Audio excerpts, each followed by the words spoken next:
को सब्सक्राइब करें और नोटिफिकेशन के लिए बेल आइकन दबाएं। हेलो स्टूडेंट, कल की क्लास में हमने एनेंशियोमर के बारे में जाना था और मीसो कंपाउंड की बात की थी।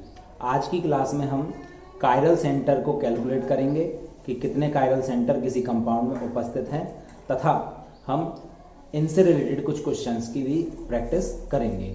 तो देखते हैं, क्वेश्चनों में हम कायरल सेंटर कैलकुलेट करते हैं कि कितने कायरल मॉलिक्यूल्स में उपस्थित हैं, कायरल सेंटर कितने हैं। तो देखते हैं, पहला क्वेश्चन है हमारा। देखो, सबसे पहले हम बात करते हैं इस कार्बन एटम की। अब ये मेरे पास जो कार्बन एटम है, इसमें यहाँ पर एक क्लोरीन ग्रुप लगा हुआ है, एक यहाँ पर CH3 है, और इस H को मैं इस तरह से भी लगा सकता हूँ और यहाँ से ये पूरा ग्रुप हो जाएगा। तो 1 2 3 4 पूरी की पूरी वैलेंसी जो है इसकी, वो डिफरेंट ग्रुप से अटैच है, और डिफरेंट ग्रुप से अटैच होने के कारण ये सेंटर क्या हो जाएगा, कायरल कार्बन हो जाएगा या कायरल सेंटर हो जाएगा। अब इस कार्बन की बात करते हैं, तो यहाँ पर देखो, इस कार्बन से एक क्लोरीन लगा हुआ है, एक ये पूरा ग्रुप इधर लगा हुआ है, एक ये पूरा ग्रुप लगा हुआ है, एक यहाँ पर हाइड्रोजन लगा हुआ है। तो इसका मतलब ये भी डिफरेंट ग्रुप है, तो ये भी सेंटर क्या हो जाएगा, कायरल सेंटर हो जाएगा। यहाँ से इसको यदि मैं खोल लूँ, तो यहाँ से इस कार्बन से एक CH3, एक Br, एक H, और ये पूरा का पूरा ये कंपाउंड। तो इसका मतलब यहाँ पर ये 4 डिफरेंट ग्रुप लगे हुए हैं इस पर, तो ये भी कायरल सेंटर हो जाएगा। तो यहाँ पर 3 कायरल सेंटर प्रेजेंट है क्वेश्चन नंबर 1 में। क्वेश्चन नंबर 2 को देखें। क्वेश्चन नंबर 2 को मैं कुछ इस तरह से ड्रॉ करता हूँ एक बार। ये इस तरह से एक साइक्लोहेक्सेन है जिसमें 2 ग्रुप लगे हुए हैं। अब इस एक ग्रुप को मैं CH3 मान लेता हूँ, ये वाला और ये वाला भी CH3 है। तो दूसरा क्या हो जाएगा, यहाँ पर हाइड्रोजन। वैलेंसी कितनी होती है, 4, और 4 वैलेंसी है, तो इस सिचुएशन में 1 बॉन्ड, 2, 3 और ये 4 बॉन्ड यहाँ पर हो गए। अब देखते हैं ध्यान से कि देखो, इस कार्बन एटम पर देखते हैं, एक क्या लगा हुआ है, CH3, दूसरा हाइड्रोजन, अब तीसरा इधर से क्या है, CH2, इधर से ये भी क्या है, CH2, फिर ये कार्बन एटम आ गया, और इधर से देखो CH2 और कार्बन एटम। या फिर ऐसा करो, यहाँ से एक प्लेन लगाओ, प्लेन POS नहीं लगा है, एक तरह से बस मैंने 2 भागों में डिवाइड कर दिया है, और 2 भागों में डिवाइड करने के बाद एक अपन यहाँ से यदि देखें तो ऊपर वाला पार्ट और नीचे वाला पार्ट बिल्कुल सेम टू सेम आ रहा है। और जब पार्ट बिल्कुल सेम टू सेम आ जाते हैं तो इस सिचुएशन में वहां पर कायरल सेंटर होने का सवाल ही उत्पन्न नहीं होता है। तो यहाँ पर कोई कायरल सेंटर प्रेजेंट नहीं है, कोई कायरल कार्बन यहाँ पर नहीं है। क्वेश्चन नंबर 3 को देखते हैं। क्वेश्चन नंबर 3 में मेरे पास ये वाला कार्बन एटम है। अब इस वाले कार्बन एटम में क्या देखते हैं कि एक इथाइल ग्रुप लगा हुआ है, 2 कार्बन वाला। फिर इसके बाद यहाँ से देखें तो ये कार्बन है, और कार्बन की 1 और 2 वैलेंसी, तो 2 क्या हो जाएंगे यहाँ पर, हाइड्रोजन। तो ये CH2 है, तो इधर अलग हो गया, इधर CH2 हो गया। इधर से चले तो ये भी कार्बन एटम है जिस पर एक मिथाइल ग्रुप लगा हुआ है। तो देखो, ये डिफरेंट, ये डिफरेंट, ये डिफरेंट, और एक यहाँ पर क्या होगा, हाइड्रोजन। तो सभी के सभी ग्रुप डिफरेंट होने के कारण ये वाला सेंटर क्या हो जाएगा, कायरल सेंटर हो जाएगा। क्वेश्चन नंबर 3 में दूसरे वाले पार्ट को चेक करते हैं।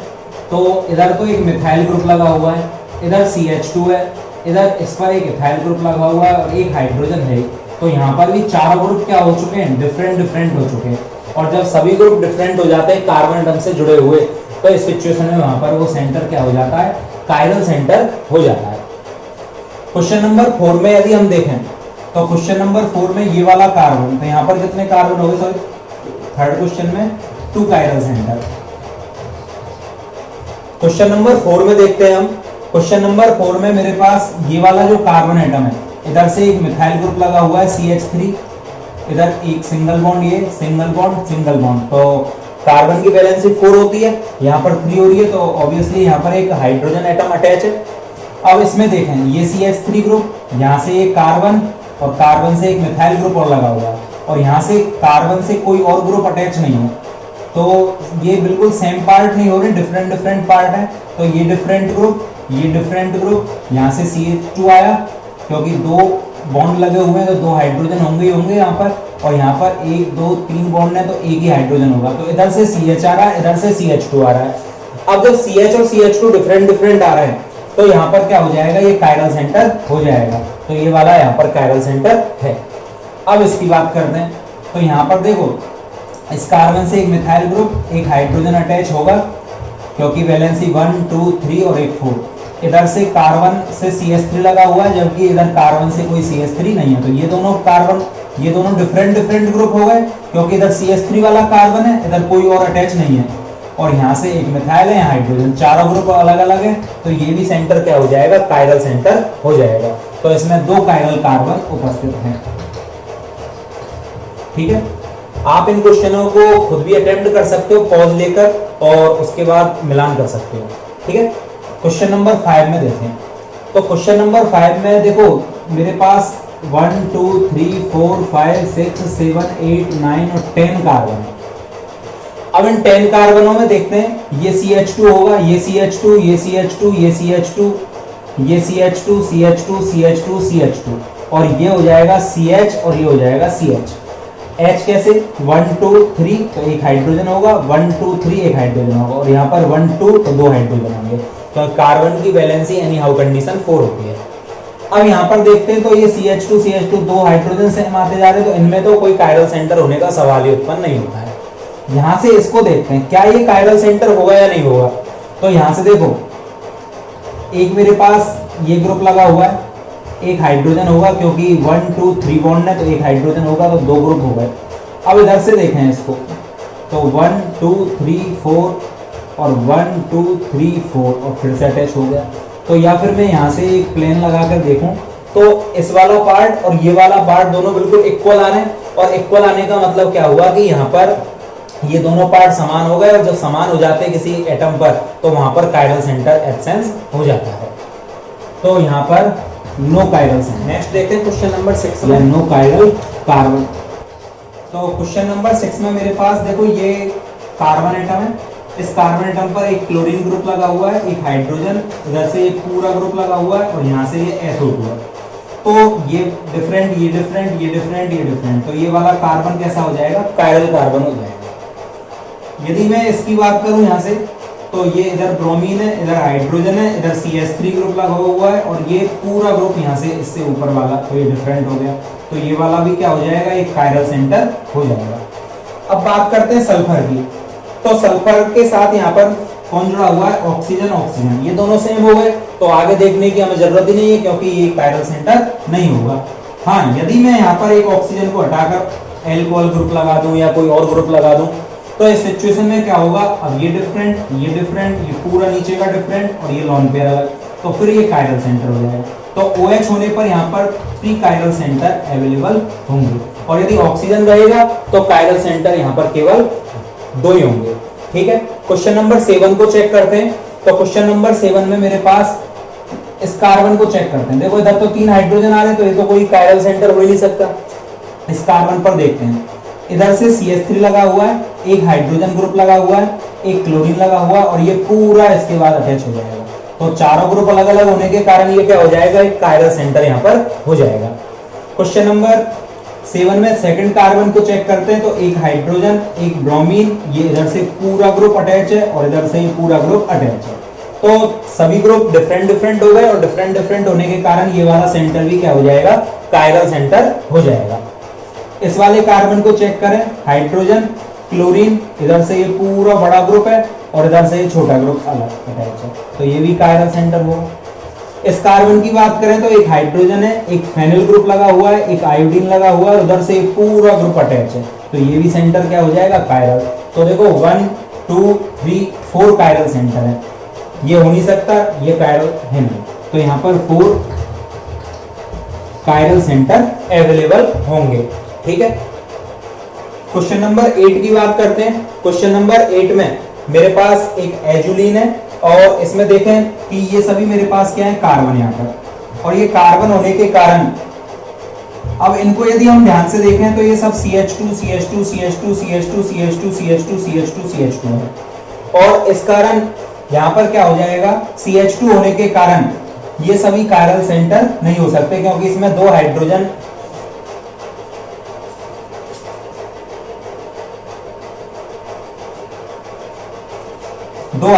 सभी में लगे हुए हैं, और 2 हाइड्रोजन होने के कारण ये कायरल सेंटर नहीं हो सकता। अब यहां से बात करें, मैं इस कार्बन की बात करता हूं, इन कार्बनों की। तो इन कार्बनों को अपन ध्यान से देखें तो इधर से देखो एक हाइड्रोजन लगा हुआ होगा यहाँ पर, क्योंकि 3-3 वैलेंसी सबको दिखाई दे रही है। अब इस सिचुएशन में देखो एक हाइड्रोजन हो चुका है, और इधर से देखता हूं मैं, तो इधर से देखने पर ये क्या लगा हुआ है, CH2। और आगे यदि मैं चलूं तो CH2 से देखो 1 2 3 4 5 6 7। यदि मैं यहां से एक प्लेन निकालूं, यहां पर ध्यान से देखना, यहां से मैं एक प्लेन निकाल रहा हूं, तो प्लेन निकालने पर देखो दोनों साइड कार्बन काउंट करते हैं, 1 2 3 4 5 और 6 पर ये आ चुका है, और इधर से भी 1 2 3 4 5 और 6 पर ये आ चुका है। अब ध्यान से देखो, ये CH2, ये CH2 और फिर CH आया, फिर CH2 CH2 और फिर CH आया, और इधर से चेक करो उल्टी साइड में CH2 CH2 फिर CH आया, CH2 CH2 फिर CH आया। तो बिल्कुल सेम ग्रुप दोनों साइड से लगे हुए हैं, तो इसका मतलब ये वाला कार्बन कायरल नहीं हो सकता। और यदि ये वाला कार्बन कायरल नहीं हो सकता तो इस सिचुएशन में फिर ये सभी कार्बन कायरल नहीं होंगे, तो यहाँ पर कोई भी कायरल कार्बन प्रेजेंट नहीं है। क्वेश्चन नंबर 9 को देखते हैं। क्वेश्चन नंबर 9 में क्या हो रहा है, देखो 1 2 3 4 5 6 7 8 9 और 10, ये जो सभी कार्बन है इनमें CH2 ग्रुप है, तो दो हाइड्रोजन होने के कारण ये तो कायरल हो नहीं सकते। अब बात करते हैं इन वाले कार्बनों की। ये वाले कार्बनों पर एक हाइड्रोजन होगा, तो अब यहां से देखो मैं एक प्लेन लगा देता हूं, या फिर यहां से एक प्लेन लगा दें, तो इधर से देखो ये CH2 ग्रुप है, ये CH2 है, और यहां पर आ चुका है CH, और यहां से ऊपर से देखें CH2 CH2 CH2 और फिर CH, तो कंटिन्यू 3 बार CH2 आए यहाँ पर, CH2 CH2 CH2 CH, और यहाँ CH2 CH2 और CH, तो 2 बार CH2 के बाद CH, और यहाँ 3 बार CH2 के बाद CH। तो मैं ये कह सकता हूं कि ये इधर से जो ग्रुप बन रहा है वो डिफरेंट है, और इधर से ग्रुप है जो वो डिफरेंट है। जस्ट यही वाला एग्जांपल है, लेकिन यहाँ पर एक पेंटागोनल स्ट्रक्चर देखो, तो 2 बार CH2 के बाद CH आया, जबकि यहाँ पर क्या हो रहा था कि हेक्सागोनल स्ट्रक्चर है, तो 3 बार CH2 आ रहा है। तो ये डिफरेंट डिफरेंट ग्रुप है, एक हाइड्रोजन है, और इधर से भी वैलेंसी कैसी हो चुकी है, डिफरेंट हो चुकी है, क्योंकि यहाँ से कार्बन आ रहा है ओनली। तो ये कार्बन, ये CH2 CH2 CH, ये CH2 CH2 CH2 CH, तो चारों ग्रुप डिफरेंट है, तो ये कायरल हो जाएगा। ये कायरल हो जाएगा तो सेम इसी प्रकार ये वाला सेंटर कायरल हो जाएगा, इसी प्रकार ये सेंटर कायरल हो जाएगा, और ये सेंटर, तो यहाँ पर 4 कायरल सेंटर अवेलेबल करने के बाद अब अपन रिलेशनशिप बेस्ड क्वेश्चन करते हैं एनेंशियोमर और डाइस्टीरियोमर से रिलेटेड। तो देखते हैं रिलेशनशिप।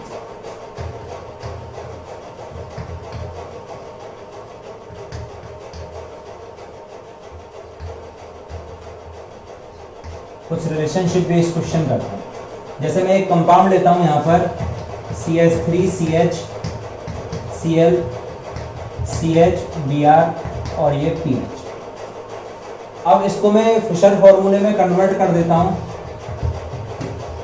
ऊपर CH3, इधर मैं लेफ्ट राइट में Cl लगा देता हूं, इधर H लगा देता हूं। इसी प्रकार यहाँ पर Br और इस पर लगा दूंगा मैं H, और ये नीचे नीचे आ जाएगा फिनाइल। तो ये मैंने फिशर फॉर्मूले में कन्वर्ट कर लिया। अब मैं यहाँ पर एक मिरर लगा देता हूँ, तो मेरे पास एक अरेंजमेंट तो ये बन सकता है इस कंपाउंड को लिखने का। और मैंने जब यहाँ पर मिरर लगा दिया तो मिरर में इसकी मिरर इमेज बनेगी। तो मिरर में एक्चुअली जो चीज पास दिखाई देती है वो पास बनती है, और जो चीज दूर होती है वो दूर दिखाई देती है। तो ये Cl क्या होगा, पास दिखाई दे रहा है तो इधर Cl आ जाएगा, और H कहाँ चला जाएगा, दूर। इसी प्रकार यहाँ पर क्या आ जाएगा, ब्रोमीन, और ये H कहाँ चला जाएगा, दूर, और PH फेनिल की जगह फेनिल आ जाएगा। ये मेरे पास ग्रुप A है, और ये मेरे पास ग्रुप B है। अब एक अरेंजमेंट तो इस कंपाउंड का ये हो सकता है, दूसरा अरेंजमेंट ये भी तो हो सकता था जब मैंने इसका फिशर फॉर्मूला बनाया था। जैसे मैंने CH3 ऊपर लिया तो मैं CH3 को तो ऊपर ही लूं, और चलो Cl इधर ले लेता हूं, H इधर ले लेता हूं। अब दूसरे ग्रुप में क्या हो सकता है कि Br इधर की जगह मैं इधर ले लूं और H में इधर ले लूं, मे भी पॉसिबल, ये ऐसा हो सकता है, और नीचे फेनिल होगा ही होगा। अब इस कंपाउंड की मैं मिरर इमेज बनाऊं। अब यदि आपके दिमाग में ये आ रहा हो कि यही क्यों लिया है, तो आप इसको उल्टा कर सकते हो, ये सीधा रहने दो। दोनों को उल्टा करने की जरूरत नहीं है, दोनों को उल्टा तो यहाँ पर आ चुके हैं, दोनों उल्टा मिरर इमेज में, तो सेम ही आइडेंटिकल कंपाउंड हो जाएंगे। तो हमको एक ग्रुप को चेंज करना है, या तो नीचे वाले को घुमा देना या ऊपर वाले को चेंज कर देना। अब इसका मिरर इमेज बनाते हैं इसकी, तो CH3 Cl की मिरर इमेज पास दिखाई देगी, H की दूर दिखाई देगी। इसी प्रकार यहाँ से ब्रोमीन दूर दिखाई देगा और हाइड्रोजन, और यहाँ से हो जाएगा फेनोल। ठीक है, अब इन कंपाउंडों में हम चेक करते हैं। देखो A और B आपस में एक दूसरे की मिरर इमेज है, सुपर इम्पोजेबल है, मतलब एक दूसरे की बिल्कुल मिरर इमेज है, लेकिन एक दूसरे पर अध्यारोपित नहीं हो सकती है, एक दूसरे को कवर अप नहीं कर सकती हैं। यदि मैं इसको यहाँ से निकालूं और लाकर इसके ऊपर रख दूं, तो CH3 के ऊपर चलो CH3 आ जाएगा, PH के ऊपर PH आ जाएगा, लेकिन जैसे ही लाकर यूं रखूंगा तो ये क्लोरीन हाइड्रोजन के ऊपर आएगा, तो इंपोज नहीं कर पाएगा, अध्यारोपित नहीं कर पाएगा। तो एक दूसरे पर अध्यारोपित ये नहीं हो रही है, इंपोजेबल नहीं हो रही है। और इस वाली को भी हम देखें तो यहाँ से एक दूसरे की मिरर इमेज है, और मिरर इमेज है। अब मैं इसको उठाकर इधर लेके आऊं तो CH3 के ऊपर CH3 और PH के ऊपर PH चलो आ जाए, लेकिन ये Cl किसके ऊपर आएगा, H, और H और Cl एक दूसरे को इंपोज नहीं कर पाएंगे, अध्यारोपित नहीं कर पाएंगे, तो ये भी आपस में एक दूसरे की मिरर इमेज है। इसको मैं C दे देता हूँ और इसको D दे देता हूँ। इसके अलावा इस कंपाउंड का कोई और अरेंजमेंट पॉसिबल नहीं है। अब यहाँ पर देखते हैं हम कि मेरे पास जो A और B हैं, तो ये एक दूसरे की मिरर इमेज है, एक दूसरे पर ओवरलैप नहीं हो रहे हैं। तो ऐसे कंपाउंड जो एक दूसरे की मिरर इमेज होते हैं और एक दूसरे पर ओवरलैप नहीं होते हैं, उनको एनेंशियोमर के नाम से जाना जाता है। तो प्रतिबिंब समावयवी बोलते हैं हिंदी में इनको। तो A एंड B, और इसी प्रकार मैं कह सकता हूं C and D, C and D, इनमें आपस में क्या रिलेशनशिप है।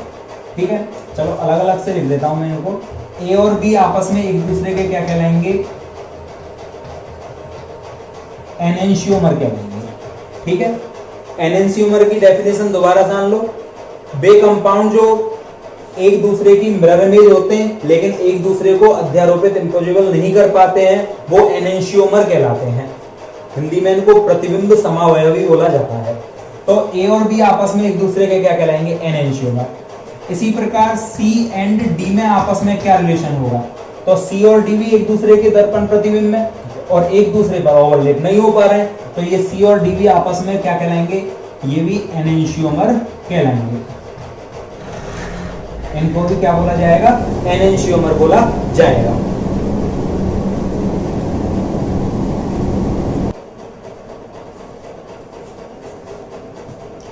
अब बात करते हैं C और D तो एनेंशियोमर हो गए, A और B एनेंशियोमर हो गए आपस में। अब मैं ये कहता हूं कि A and C ओवलेक A and D,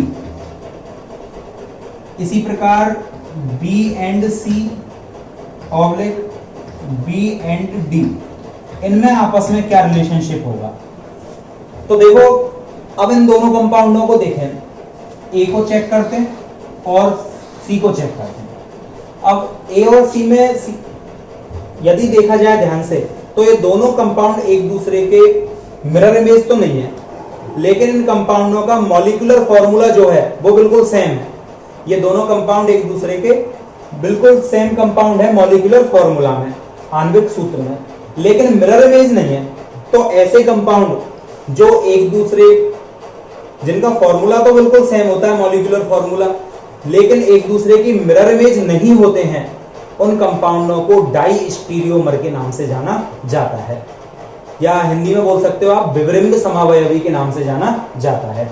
तो इन दोनों कंपाउंडों को यदि हम ध्यान से देखें तो A और C मॉलिक्यूलर फॉर्मूला सेम लेकिन मिरर इमेज नहीं है, इस कारण इनको डाई स्टीरियोमर बोला जाएगा। इसी प्रकार A और D molecular formula same, mirror image नहीं है, इस कारण ये डाई स्टीरियोमर कहलाएंगे। B और C मॉलिक्यूलर फॉर्मूला सेम लेकिन मिरर इमेज नहीं है, डाई स्टीरियोमर का रिलेशनशिप होगा। B and D molecular formula same, mirror image नहीं है, इस कारण इनको भी डाई स्टीरियोमर बोला जाएगा। तो यहाँ पर इनमें क्या रिलेशनशिप निकल के आ रहा है, तो ये एक दूसरे के डाई स्टीरियोमर के नाम से जाने जाते हैं। और एनेंशियोमर हो चाहे डाइस्टीरियोमर हो, दोनों ही रिलेशन होते हैं, मतलब संबंध दर्शाया जाता है। जैसे मैं तुमसे डायरेक्ट पूछूं डी क्या है, कुछ भी नहीं, लेकिन सी क्या है, कुछ भी नहीं। सी और डी क्या है, तो सी डी का एनेंशियोमर है, डी सी का क्या है, एनेंशियोमर है। मतलब ये एक रिलेशन होता है कि दूसरे के सापेक्ष उसको क्या कहा जाएगा।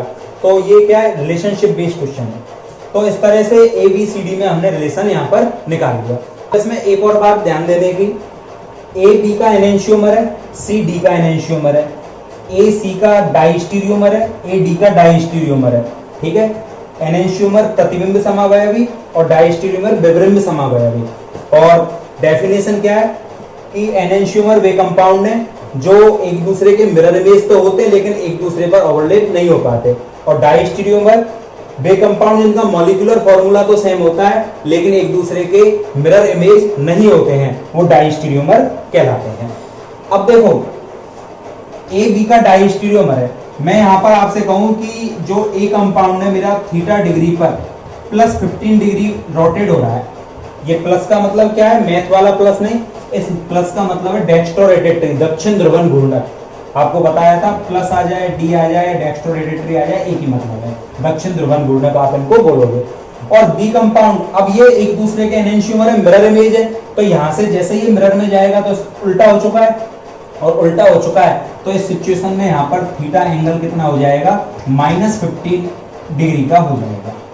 इसी प्रकार यदि मैं ये एक्चुअल एंगल नहीं है, मैं समझाने के पर्पज से आपको बता रहा हूँ, यहाँ पर सी का मान के चलो थीटा एंगल प्लस 10 डिग्री है, तो यहाँ से इसका कितना हो जाएगा, थीटा एंगल -10 डिग्री। तो आपको यदि क्वेश्चन में किसी एनेंशियोमर का, किसी एक एनेंशियोमर का एंगल दे दिया जाए और उसके दर्पण प्रतिबिंब का या मिरर इमेज का एंगल पूछा जाए कितने एंगल से घूमेगा, तो वो जस्ट अपोजिट हो जाता है। प्लस का मतलब डेक्स्ट्रोरोटेटरी है तो ये लेवियोरोटेटरी हो जाएगा, और ये +10 है तो ये -10 में आ जाएगा।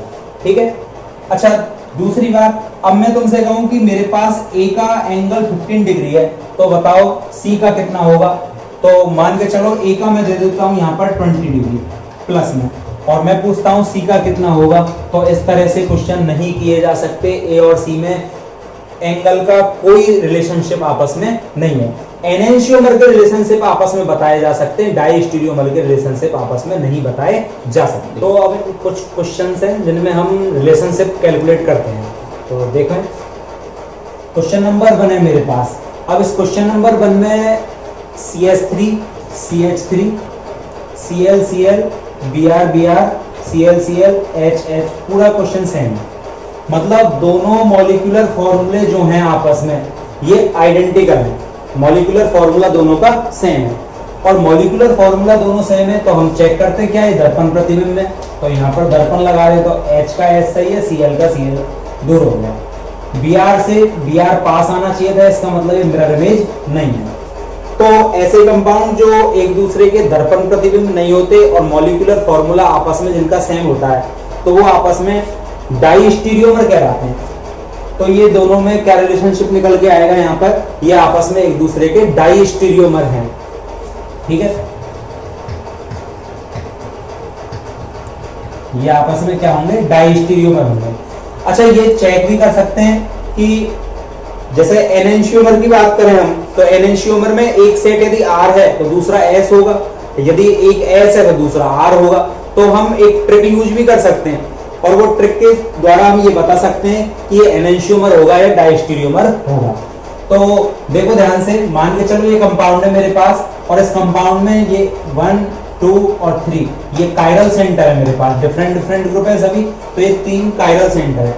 मान के चलो फर्स्ट वाला R है, मानना है हमको, निकालना नहीं है, निकालने में बहुत टाइम कंज्यूम होगा और हमें क्वेश्चन करने के लिए मात्र 1 या 2 मिनट का टाइम मिलता है। तो मान लिया मैंने ये वाला R है, दूसरा वाला भी मैंने मान लिया R है और R है। आप चाहो तो उल्टा भी कर सकते हो, ऐसे ऐसे मान सकते हो। अब इन सिचुएशन में यहाँ पर देखते हैं, तो यहाँ पर यदि मैंने ये R माना है तो यहाँ से देखो इसको जस्ट ये क्या हो गया, अपोजिट हो चुका है। कैसे, Cl यहाँ पर टर्न हो चुका है और H एज इट इज रहा है। जब ये टर्न हो चुका है तो इस सिचुएशन में क्या होगा, R से ये क्या हो जाएगा, S हो जाएगा, क्योंकि रोटेशन पूरा है और रोटेशन होगा तो R का S हो जाएगा। यहाँ से देखें HBr डायरेक्ट आ रहा है, तो ये R का क्या रहेगा, R ही रहेगा क्योंकि रोटेशन नहीं हुआ। और यहाँ पर मैंने इसको R माना तो I की जगह I है और Cl की जगह Cl है, तो यहाँ पर भी कोई चेंज नहीं हुआ, रोटेशन हुआ ही नहीं है, और रोटेशन नहीं हुआ तो ये भी क्या रहेगा, R। अब यदि R से S, R से S और R से S होता तो वहां पर रिलेशनशिप निकल के आता n एंशियोमर का, और यहाँ पर सेम टू सेम सिचुएशन आ रही है, तो ऐसी स्थिति में मैं क्या कहूंगा, इनको मैं डाई स्टीरियोमर कहूंगा, क्योंकि मॉलिक्यूलर फॉर्मूला तो बिल्कुल सेम है लेकिन ये एक दूसरे की मिरर इमेज नहीं है। ठीक है, तो इन दोनों में क्या रिलेशनशिप निकल के आया, डाई स्टीरियोमर का। इसी प्रकार ये A और ये B है मेरा। अब A और B में देखें अपन, तो अपन ट्रिक को ही यूज में लेंगे, बस कंपाउंड को चेक कर लेते हैं। 1 2 3 4 5 कार्बन एटम है, 1 2 3 4 5 कार्बन एटम, ब्रोमीन, क्लोरीन और ब्रोमीन, यानी कि मॉलिक्यूलर फॉर्मूला तो बिल्कुल सेम है। अब बात करते हैं कायरल सेंटर की, तो देखो इधर क्लोरीन, इधर CH3 और इधर ये पूरा ग्रुप और एक हाइड्रोजन तो होगा। तो इस सिचुएशन में क्या हुआ, ये कायरल सेंटर है, ये भी कायरल सेंटर होगा और ये भी कायरल सेंटर होगा। ठीक है, तो 3 यहाँ पर कायरल सेंटर है। मान के चलो मैंने फर्स्ट वाले को मान लिया R, सेकंड वाले को भी मैंने R ले लिया और थर्ड वाले को भी R ले लिया, आप S भी मान सकते हो। अब देखो यहाँ से यदि ये अरेंजमेंट चेंज हो रहा होगा, ये डार्क लाइन का मतलब है आउट ऑफ प्लेन, मतलब ये बोर्ड से बाहर की ओर आ रहा है क्लोरीन, ये इस तरह से लगा हुआ है बाहर की ओर, और ये इन द प्लेन यानी कि बोर्ड के अंदर है। तो फर्स्ट वाले सिचुएशन पे देखते हैं हम, ये जो क्लोरीन बाहर की ओर आ रहा है, इसमें ये वाला क्लोरीन कहाँ जा रहा है, अंदर की ओर जा रहा है। तो यहाँ पर क्या अरेंजमेंट चेंज हो चुका है, मतलब ये बाहर से क्लोरीन कहाँ जा चुका है, अंदर की ओर जा चुका है, तो ये उल्टा हो चुका है, ऐस हो चुका है। ब्रोमीन जो कि बाहर की ओर है, डार्क लाइन का मतलब क्या है, बाहर की ओर, और डॉटेड लाइन का मतलब क्या होता है, अंदर की ओर। तो ये अरेंजमेंट भी चेंज हो रहा है, बाहर से ये कहाँ चला गया, अंदर, तो उल्टा हो रहा है, वन टाइम एक्सचेंज हो रहा है और वन टाइम एक्सचेंज हो रहा है, तो R से क्या हो जाएगा, S। सिचुएशन नंबर थर्ड को देखें, थर्ड कायरल सेंटर पर ब्रोमीन कहां पर है, बाहर की ओर, और ये कहां जा रहा है, अंदर की ओर, और अंदर की ओर जा रहा है, तो ये भी क्या हो जाएगा, S, R से, मतलब चेंज हो गए। इस ट्रिक को यूज कर सकते हो आप। और तो यहां से हम देखें कि इस वाले सिचुएशन में हम R से S तीनों ही चेंज हो गए, और तीनों ही चेंज हो गए, तो इसका मतलब A और B एक दूसरे के मिरर इमेज हैं। मतलब ये बाहर था तो वो अंदर दूर बना, ये बाहर था अंदर की ओर बना, ये बाहर था अंदर की ओर, जितना ज्यादा आगे होगा उतना ही पीछे उसका क्या बनेगा, मिरर इमेज बनेगा। तो इसका मतलब इन दोनों में आपस में क्या रिलेशनशिप निकल के आया, एनेंशियोमर का। तो A और B आपस में यहाँ पर एनेंशियोमर होंगे एक दूसरे के। ठीक है, क्वेश्चन नंबर थर्ड में चेक करते हैं। क्वेश्चन नंबर थर्ड में ये A कंपाउंड है और ये B कंपाउंड है मेरे पास। अब A और B कंपाउंड में चेक करते हैं कि कायरल सेंटर है या नहीं है। तो यहाँ से CH3, इधर C से CH3 जुड़ा हुआ है, इधर CH2 है, और एक H तो यहाँ पर होगा ही होगा। यदि ये आउट ऑफ प्लेन है तो H कैसा हो जाएगा, इन द प्लेन, और CH3 इन द प्लेन है, अंदर की ओर है, तो H कैसा हो जाएगा, आउट ऑफ प्लेन हो जाएगा। अब ध्यान से देखने की बात है, तो ये कायरल सेंटर और ये भी कायरल सेंटर निकालना अपन सीख चुके हैं। तो यहाँ से देखें हम कि ये CH3 बाहर आ रहा है और H अंदर जा रहा है। इस पोजीशन पर देखें तो CH3 अब भी बाहर ही है और H कहां पर होगा, फिर अंदर की ओर होगा। तो यहाँ पर कोई चेंज नहीं हुआ है, और कोई चेंज नहीं हुआ तो इसको मैंने मान के चलो R माना, तो R का ये क्या रहेगा, R भी रहेगा, क्योंकि चेंज ही नहीं हो पाया है कोई भी। अब यहाँ पर देखें हम, तो इस वाले कार्बन पर CH3 डॉटेड में यानी कि अंदर की ओर है, और यहाँ पर ये क्या है, बाहर की ओर, तो ये अंदर और ये बाहर हो गया, और अंदर और बाहर हो गया, तो इसका मतलब क्या हुआ, ये जो H होगा वो इन द प्लेन चला जाएगा। तो ये यदि R है तो ये वाला क्या हो जाएगा, S हो जाएगा। मतलब यहाँ तो चेंज हो चुका है, लेकिन हमें तो पूरा कंपाउंडिंग चेंज होना चाहिए, एक सिचुएशन चेंज होने से कुछ नहीं होता है। तो ये दोनों आपस में एक दूसरे के क्या कहलाएंगे, डाई स्टीरियोमर कहलाएंगे। लेकिन यहाँ पर डाई स्टीरियोमर का रिलेशनशिप तो चलो ठीक है, मैं मानता हूं कि हो गया, लेकिन हमको एक चीज का ध्यान और रखना है, कंपाउंड पे मीसो तो नहीं है। तो मीसो की प्रॉपर्टी क्या होती है, तो इसमें कहीं प्लेन ऑफ सिमेट्री या एक्सेस ऑफ सिमेट्री तो नहीं लग रही। तो देखो यदि मैं यहाँ से इसको दो भागों में बांटूं, तो एक CH3 बाहर है, एक CH3 अंदर है, और एक अंदर एक बाहर, तो आपस में मिरर इमेज तो बन नहीं सकती है, और मिरर इमेज नहीं बनेगी, एक यूं जा रहा है, एक ऊपर की ओर से बाहर की ओर यूं आ रहा है, तो यहाँ से इसकी मिरर इमेज नहीं आएगी और यहाँ से इसकी नहीं आएगी, तो मिरर इमेज तो नहीं बन रही। तो इसका मतलब मीसो तो ये नहीं है। तो मीसो कंपाउंड में से होते क्या है कि समान प्रकृति के दो कायरल सेंटर हो या फिर सिमेट्री उसमें लग रही हो और वहां से उसमें एक पीओएस, सीओएस, एओएस कुछ भी लग जाती है तो वहां पर सिमेट्री आने के कारण वो ऑप्टिकल इनएक्टिव हो जाता है कंपाउंड। तो यहाँ पर ये मीसो कंपाउंड नहीं है, इसका मतलब ए और बी में आपस में क्या रिलेशनशिप निकल के आएगा, डाई स्टीरियोमर का रिलेशनशिप निकल के आएगा। ठीक है, तो ये आपस में क्या कराएंगे, डाई स्टीरियोमर आपस में एक दूसरे के कहलाएंगे। क्वेश्चन नंबर 4 की बात करते हैं। तो क्वेश्चन नंबर 4 में क्या हो रहा है कि ये जो दोनों कंपाउंड है एक दूसरे के, ये दोनों कंपाउंड 4 और 5, ए और बी। अब देखो ध्यान से, पहले मॉलिक्यूलर फॉर्मूला चेक करते हैं हम कंपाउंड का। तो 1 2 3 4 5 6 7 8 9, 1 2 3 4 5 6 7 8 9। अब यहां पर ये ए और ये वाला मेरे पास बी। देखो यहां कुछ नहीं लिख रहा तो मिथाइल मिथाइल मिथाइल मिथाइल, और यहां पर भी मिथाइल मिथाइल। अब मॉलिक्यूलर फॉर्मूला तो बिल्कुल सेम है। इस वाले कार्बन को चेक करते क्या एक कायरल सेंटर है, तो देखो इधर से 1 2 3 4 कार्बन और ये 1 कार्बन पर मिथाइल, इधर कुछ नहीं, तो ये डिफरेंट हो गया, ये डिफरेंट, एक मिथाइल है और 1 2 3 वैलेंसी है, तो एक क्या होगा यहाँ पर हाइड्रोजन ग्रुप अटैच होगा।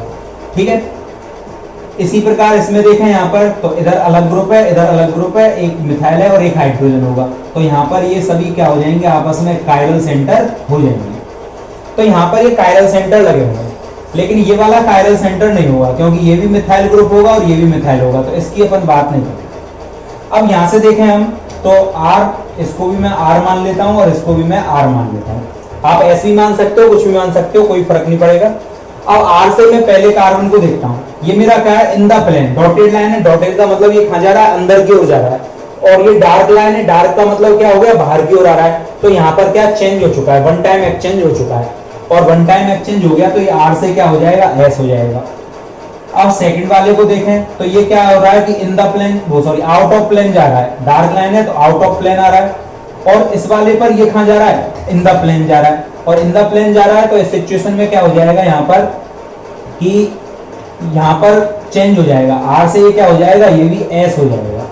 इस वाले को देखते हैं हम, तो ये मेरे पास R है डॉटेड लाइन में, इसका मतलब बाहर की ओर है, और ये वाला क्या हो चुका है, ये डार्क है, डार्क का मतलब क्या हो गया, आउट ऑफ प्लेन, ये इन द प्लेन, तो ये भी क्या हो जाएगा मेरे पास, चेंज हो जाएगा, और ये वाला मेरे पास कायरल सेंटर है नहीं है। ठीक है, इसमें भी इन द प्लेन और आउट ऑफ प्लेन आ रहे हैं। यदि मैं कोई ग्रुप लगा दूं, मान चलो Cl और Cl लगा देता हूं, तो ये भी मेरे पास अब क्या हो चुका है, कायरल सेंटर हो चुका है, और यहाँ पर भी यदि मैं इसको R मान लूं तो ये क्या हो जाएगा, S हो जाएगा। तो इसका मतलब कंपाउंड तो पूरा का पूरा चेंज हो चुका है, R से S हो चुके हैं सभी के सभी। तो इस समय यदि मैंने क्लोरीन लगा दिया तो यहाँ पर ये इनमें रिलेशनशिप किसका आ जाएगा निकल के, एनेंशियोमर का रिलेशन इनमें निकल के आ जाता है। तो यहाँ पर A और B एनेंशियोमर का संबंध दर्शाते हैं। क्वेश्चन नंबर 5 इंपॉर्टेंट क्वेश्चन है, ध्यान से देखोगे। क्वेश्चन नंबर 5 में कायरल सेंटर तो है नहीं क्योंकि कार्बन से डबल बॉन्ड लगा हुआ है और चारों के चारों वैलेंसी डिफरेंट ग्रुप से अटैच हो, तो वहां पर क्या होता है, कायरल सेंटर आ जाता है। तो यहाँ पर कायरल सेंटर तो है नहीं है। अब इस सिचुएशन में यदि मैं देखूं, ये ज्योमेट्रिकल आइसोमर है, ये मेरे पास सिस हो जाएगा, और ये अपोजिट साइड में आ चुके हैं, तो ये मेरे पास क्या हो जाएगा, ट्रांस हो जाएगा। अब यहाँ पर ये एक दूसरे की मिरर इमेज है या नहीं है, तो यहाँ से मैं यदि इसमें दर्पण लगाऊं तो दर्पण लगाने पर क्या होगा, H का H, Cl का Cl, H का Cl, तो यानी कि ये मिरर इमेज भी नहीं है। तो मॉलिक्यूलर फॉर्मूला तो सेम है, मिरर इमेज नहीं है, तो ऐसे कंपाउंड आपस में किस नाम से जाने जाते हैं, डाई स्टीरियोमर। तो इसका मतलब इनमें रिलेशनशिप जो निकल के आएगा वो किसका रिलेशनशिप निकल के आएगा, डाई स्टीरियोमर का रिलेशनशिप इनमें निकल के आएगा। अच्छा, अब एक बात ध्यान से समझने की है कि जितने भी ज्योमेट्रिकल आइसोमर होते हैं, सिस और ट्रांस, वो आपस में एक दूसरे के मिरर इमेज नहीं होते हैं, लेकिन इनका मॉलिक्यूलर फॉर्मूला क्या होता है, सेम होता है। तो इस कारण वो आपस में डाई स्टीरियोमर का रिलेशनशिप दर्शाते हैं, संबंध दर्शाते हैं। क्वेश्चन नंबर 6 की बात करें हम, तो क्वेश्चन नंबर 6 में क्या हो रहा है कि यहाँ से इसको चेक करते हैं, तो HCl और यहाँ से Cl और ये H। अब यहाँ से देखें हम, तो ये दो तो डिफरेंट हो गए, यहाँ से CH2CH और यहाँ से CH2CH। यदि मैं यहाँ से एक प्लेन लगाऊं तो ऊपर वाला ग्रुप और नीचे वाला ग्रुप सेम हो गया, और जब ये ग्रुप सेम हो गए तो इसका मतलब यहाँ तो क्या हो रहा है, यहाँ पर कायरल सेंटर है ही नहीं है। और यहाँ पर भी देखें हम, तो यहाँ पर भी कायरल सेंटर नहीं होगा क्योंकि ये दोनों ग्रुप सेम हो गए। और जब कायरल सेंटर ही अवेलेबल नहीं है तो वहां पर एनेंशियोमर और डायस्टीरियोमर की तो बात ही नहीं करेंगे, वहां पर हम बात करते हैं सीधे आइडेंटिकल की। ठीक है, अच्छा एक चीज और ध्यान देने की है कि किसी कंपाउंड में एनेंशियोमर होने के लिए वहां पर कायरल सेंटर का होना बहुत जरूरी होता है। एनेंशियोमर होने के लिए कंपाउंड में कायरल सेंटर जरूर होना चाहिए और साथ में वो ऑप्टिकली एक्टिव भी होना चाहिए, लेकिन डायस्टीरियोमर होने के लिए कोई कायरल सेंटर हो यह जरूरी नहीं है यहां पर कि उसमें डायस्टीरियोमर में कायरल सेंटर होना जरूरी हो। अच्छा, अब इसमें इस कंपाउंड में आपस में क्या है कि एनेंशियोमर का रिलेशनशिप तो आ नहीं सकता। अब इसमें एक चीज और देखते हैं, क्या ये ज्योमेट्रिकल आइसोमर तो नहीं है? तो यहाँ से अपोजिट आ रहे हैं और यहाँ से सेम आ रहे हैं, तो ये वाला मेरे पास ट्रांस हो जाएगा और ये वाला मेरे पास क्या हो जाएगा, सिस। इनमें जीआई का रिलेशनशिप है, ज्योमेट्रिकल आइसोमेरिज्म का। और दूसरी बात, ऑल ज्योमेट्रिकल आइसोमर आपस में किस नाम से जाने जाते हैं? डायस्टीरियोमर के नाम से जाने जाते हैं। तो ये डायस्टीरियोमर आपस में कहलाएंगे। तो क्वेश्चन नंबर 7 को देखते हैं। क्वेश्चन नंबर 7 में मेरे पास ए और बी दो कंपाउंड हो गए। ए और बी दो कंपाउंडों में देखो CH3 CH3 ClCl ClCl HH और CH3, मॉलिक्यूलर फॉर्मूला तो बिल्कुल सेम है। क्या ये आपस में मिरर इमेज है? तो मैं इसको R और ये R, यहां से देखो H और Cl है और ये ClH उल्टा हो चुका है तो ये S हो जाएगा, और ये H और Cl तो ये S हो जाएगा। ये R और S मैंने निकाले नहीं है यहाँ पर, मैं एक ट्रिक की तरह इनको यूज कर रहा हूँ। भाई मैं यहाँ पर ये लिख रहा हूँ और आप ये मान लो कि इसका R ही हो जाएगा, S हो जाएगा। मैं एज ए ट्रिक की तरह यूज कर रहा हूँ केवल। ठीक है, आप इसको S भी मान सकते हो, R भी मान सकते हो, कुछ भी मानकर कर सकते हो। ये बिल्कुल भी ऐसे नहीं है मैंने निकाल कर देखे, यदि इनको निकालोगे तो बहुत टाइम कंज्यूम होगा आपका। तो मान के चलो ये R है और ये भी R है और ये उल्टे हो चुके हैं तो ये SS हो गए मान के चलो। तो जस्ट अपोजिट हो चुके हैं, इसका मतलब ये मिरर इमेज है और एक दूसरे पर ओवरलैप नहीं होंगे, क्योंकि जैसे ही मैं इसको लाकर यहाँ रखूंगा तो ये एक दूसरे पर ओवरलैप नहीं होंगे। तो हमें ओवरलैप करके देखने की जरूरत भी नहीं है। यदि R का S और S का R हो जाता है तो वो एक्सचेंज हो रहे हैं वन टाइम, और इस सिचुएशन में वहां पर रिलेशनशिप क्या निकल के आता है? एनेंशियोमर का। लेकिन ये आपस में एनेंशियोमर नहीं है।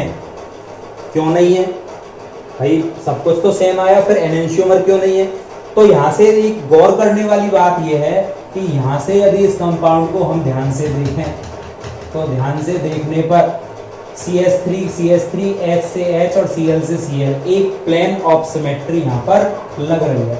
POS यहाँ पर अवेलेबल है, और जब POS अवेलेबल होती है या किसी भी प्रकार की सिमेट्री मॉलिक्यूल में पाई जाती है तो इस सिचुएशन में जो मॉलिक्यूल होता है वो ऑप्टिकली इनएक्टिव हो जाता है और एनेंशियोमर ऑप्टिकली एक्टिव होते हैं। तो इस सिचुएशन में ये एनेंशियोमर तो नहीं होगा। यहाँ पर प्लेन ऑफ सिमेट्री अवेलेबल है, तो ऐसे कंपाउंडों को हम किस नाम से जानते हैं? मीसो कंपाउंड के नाम से जानते हैं। तो यहाँ पर कंपाउंड A और compound B, A also meso and B भी मीसो होगा। तो A और B आपस में मीसो कंपाउंड है, ना कि एक दूसरे के एनेंशियोमर कहलाएंगे। ठीक है, ये बात अपन को ध्यान रखनी है कि वहां पर कोई plane of symmetry, axis of symmetry या किसी और प्रकार की सिमेट्री तो नहीं लग रही है। ठीक है, तो ये मीसो कंपाउंड है, ना कि एनेंशियोमर है। तो एक बात बड़ी ध्यान से समझने की है कि किसी एनेंशियोमर को होने के लिए कायरल सेंटर का होना जरूरी होता है, जो कि बिल्कुल है, कायरल सेंटर है। दूसरी बात, मिरर इमेज होना चाहिए, वो भी है, लेकिन वहां पर किसी भी प्रकार की सिमेट्री नहीं होनी चाहिए, सिमेट्रिक पॉइंट नहीं आना चाहिए, ना तो POS ना COS आना चाहिए। यहाँ POS COS आ चुका है, इसलिए मीसो कंपाउंड कहलाते हैं। तो 3 डेफिनेशन अपन को बहुत ध्यान से समझनी है। पहली, एनेंशियोमर क्या होते हैं? ऐसे यौगिक जिनका molecular formula same, mirror image होते हैं और एक दूसरे पर ओवरलैप नहीं होते हैं, वो क्या कहलाते हैं? Enantiomer. Number 2, diastereomer, molecular formula same, mirror image नहीं होते हैं, तो वो क्या कहलाएंगे? डायस्टीरियोमर कहलाएंगे। और मीसो कंपाउंड, सेम नेचर के कायरल सेंटर, समान नेचर के क्यों कह रहा हूं मैं? देखो इस पर भी ClH CH3 और इस पर भी ClS CH3, तो बिल्कुल सेम ही कंपाउंड हो गए। तो मॉलिक्यूलर फॉर्मूला तो सेम हो जाए, समान नेचर के कायरल सेंटर हो, उसमें किसी कोई POS COS उपस्थित हो, तो उसके कारण वो क्या है कि एनेंशियोमर का रिलेशनशिप खो देता है तथा ऑप्टिकली इनएक्टिव हो जाता है प्लेन ऑफ सिमेट्री के कारण या सेंटर ऑफ सिमेट्री के कारण। ऐसे कंपाउंड मीसो कंपाउंड होते हैं। तो मीसो कंपाउंड क्या है? जिनमें plane of symmetry, centre of symmetry हो, सेम नेचर कायरल सेंटर उपस्थित होने के कारण, और इनमें कौन सा कंपनसेशन पाया जाता है? Internal compensation. एक कंपाउंड यदि यू रोटेट करेगा डेक्स्ट्रोरोटेटरी तो दूसरा लिवियोरोटेटरी रोटेट करेगा। ठीक है, तो ये आपस में क्या कहलाएंगे? मीसो होंगे। क्वेश्चन नंबर 8 में चेक करते हैं। मेरे पास ए, बी, सी और डी 4 स्ट्रक्चर है। अब मैं यहां से पूछता हूं कि ए एंड बी में क्या रिलेशनशिप होगा। तो मान के चलो मैं इस वाले को इधर से सी पर CH3 लगा हुआ है, इधर CH2 है, ये CH3 और 1 है, यानी कायरल सेंटर है। तो कायरल सेंटर तो सब में अवेलेबल है, दो कायरल सेंटर तो इनमें सब में अवेलेबल है। कायरल सेंटर को स्टार लगाकर प्रदर्शित किया जाता है। अब ध्यान से देखें ए और बी को। तो ए और बी में क्या हो रहा है? मेरे पास ये मेरा क्या आ रहा है? आउट ऑफ प्लेन, ये भी आउट ऑफ प्लेन। यदि मैं इसको R मान लेता हूं तो ये भी R हो जाएगा, और यदि मैं इसको भी R मान लूं तो ये आउट ऑफ प्लेन से कहां चला गया? इन द प्लेन, ये S हो जाएगा। तो सेम आने के कारण ये आपस में एनेंशियोमर तो नहीं होंगे। तो इनमें आपस में एनेंशियोमर का रिलेशनशिप तो नहीं है ए और बी में। तो ए और बी में रिलेशनशिप किसका निकल के आएगा? डाई स्टीरियोमर का रिलेशनशिप निकल के आएगा। ठीक है, अब बात करते हैं ए एंड सी में क्या रिलेशनशिप होगा।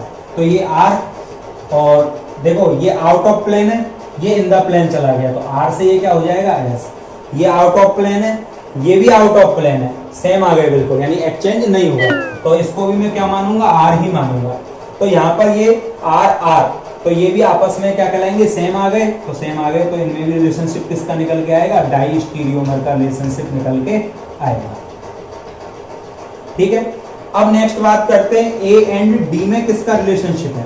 तो ए से मैं डी पर जाता हूं, तो ए जैसे ही मैं डी पर गया तो ये आउट ऑफ प्लेन, ये इन द प्लेन, ये आउट ऑफ प्लेन, ये इन द प्लेन, और आउट ऑफ प्लेन और इन द प्लेन है।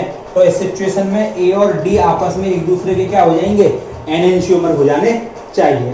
तो ए और डी में आपस में क्या रिलेशनशिप निकल के आता है? एनेंशियोमर का। लेकिन ध्यान देना है, कहीं इनमें POS तो नहीं लग रही है, तो हम ध्यान से देखते हैं। तो इस कंपाउंड में ध्यान से देखो, ये भी आउट ऑफ प्लेन, ये भी आउट ऑफ प्लेन, मतलब एक CH3 ऊपर निकल रहा है और दूसरा भी ऊपर की ओर निकल रहा है। तो ये दोनों आपस में एक दूसरे के क्या बना देंगे? मिरर इमेज बना देंगे।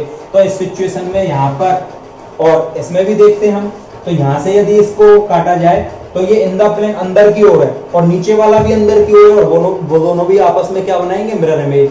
बाहर वाले में, इस वाले में दोनों बाहर हैं और उस वाले में दोनों अंदर हैं, तो यहाँ पर भी POS लग रही है। तो ए और डी आपस में इनमें क्या रिलेशनशिप होगा? तो ए और डी तो बिल्कुल आइडेंटिकल कंपाउंड हो जाएंगे। आइडेंटिकल कंपाउंड है। पर्सनली ए को पूछा जाए तो ए एक मीसो कंपाउंड हो जाएगा। मीसो क्यों हो जाएगा? क्योंकि समान नेचर के दो कायरल सेंटर हैं और POS साथ में लग रही है। Same nature chiral centre with one POS non as meso compound. इसी प्रकार यहां से देखा जाए तो यहां से भी क्या होगा कि सेम नेचर के दो कायरल सेंटर है with one POS non as meso. तो डी वाले कंपाउंड को भी मैं आपस में क्या बोल दूंगा? मीसो बोल दूंगा। अच्छा, बी और सी में आपस में क्या रिलेशनशिप होगा? यदि मैं बी और सी की बात करता हूं तो बी और सी, अच्छा मीसो कंपाउंड जो मिरर इमेज बनाते हैं वो एक दूसरे के आइडेंटिकल कहलाते हैं। ये नहीं कि मीसो कोई रिलेशनशिप होता है, मीसो रिलेशनशिप नहीं होता। मीसो एक पर्सनल कैरेक्टर है और मीसो की मिरर इमेज आइडेंटिकल कहलाती है, ना कि एनेंशियोमर कहलाते हैं। तो इस कारण ए और डी आपस में क्या कहलाए? आइडेंटिकल, बिल्कुल सेम टू सेम। ठीक है, अच्छा नेक्स्ट को देखते हैं बी और सी को। तो बी कंपाउंड में मेरे पास ये वाला क्या है? आउट ऑफ प्लेन, ये वाला इन द प्लेन। तो ये यदि R है तो ये भी मेरे पास क्या रहेगा? S हो जाएगा। उल्टे हो रहे हैं, एक्सचेंज हो रहे हैं। ये मेरे पास S है तो ये आउट इन द प्लेन है और ये भी इन द प्लेन S ही रहेगा। तो इस सिचुएशन में ये दोनों मिरर इमेज तो है नहीं है, मॉलिक्यूलर फॉर्मूला सेम है, तो इस सिचुएशन में यहाँ पर डाई स्टीरियोमर का रिलेशनशिप निकल के आता है। तो इस तरह से ये डाई स्टीरियोमर होते हैं।